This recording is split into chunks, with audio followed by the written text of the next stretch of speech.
Hello, and welcome again to the J Axis on YouTube. This is your gracious and humble host, Jason Lewis, here again for episode 2, Higher Dimensions. Higher Dimensions is the title of the upcoming book that I'm writing. And don't mind my dog, she can't be away from me for 2 seconds. But Higher Dimensions is the title of the book that I'm writing, and that's it took on that title basically because that's how this all got started for me, sort of noticing patterns within math and geometry, which sort of led to my own theories about higher dimensions. But today I want to talk about them not in a mathematical or a geometrical manner, but in more of a real world setting, in a way that you can perceive higher dimensions beyond the third dimension, which we have, been taught is pretty much our dimensional reality, is that it's third dimensional.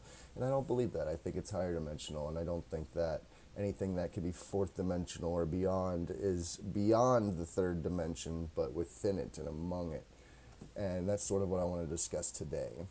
And the best example that I always use, because it seems to resonate so well with people when I discuss this with them, is imagine you're holding an apple in your hand, and the apple is this long, this wide, this deep. But does that fully describe the apple? Not even close.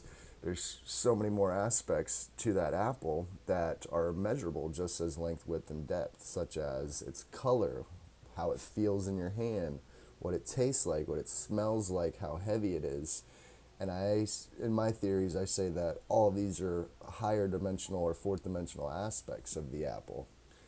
And the way that I imagine that is when you look at length, width, and depth in the first three dimensions, their measurements are things that can be measured. And all of these aspects are also measurable when you think about them in terms of the apple, such as its color.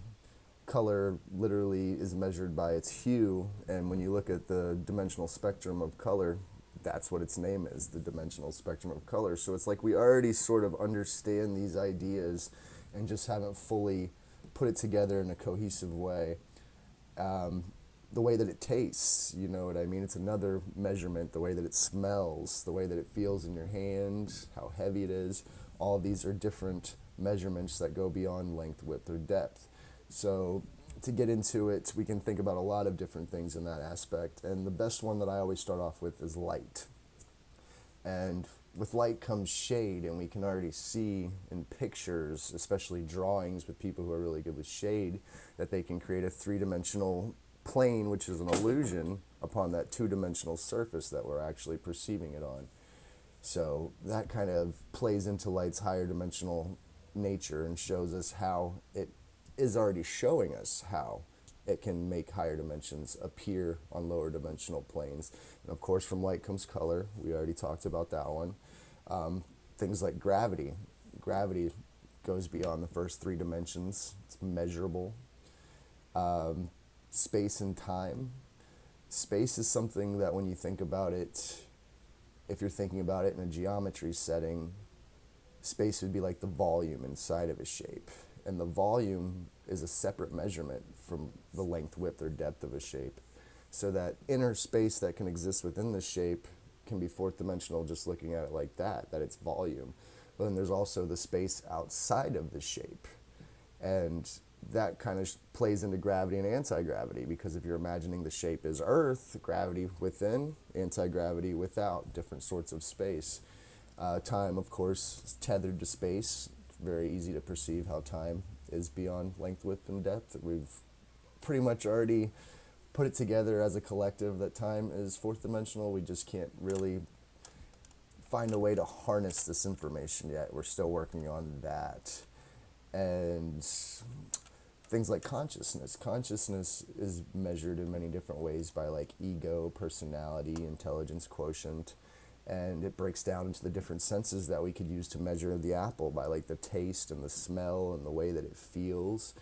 Even like our sight, which is the perspective that we use to measure most dimensions or perceive them, is just another sense. And that kind of shows you, again, how we're talking about the shape and the space, the inner space and the outer space. There's higher dimensions that exist without of ourselves. There's also higher dimensions that exist within ourselves. And all of these notions that we're considering higher dimensional for sake of entertaining my theories, they're all different energies. So really anything that's energy can be considered higher dimensional in some way or form, like electricity or magnetism or solar geothermal energy. It's all different measurements that go beyond the third dimension. And that is the simplest, most concise description of higher dimensions that in a real world setting, as opposed to a geometry setting, that I can give at the moment. Of course, I dive deeper into it in my book and different posts that I've already done on the J-axis. If you don't follow the J-axis on Instagram, please check it out. I think you'll like it. A lot of art, a lot of diagrams that kind of go along with a lot of these ideas.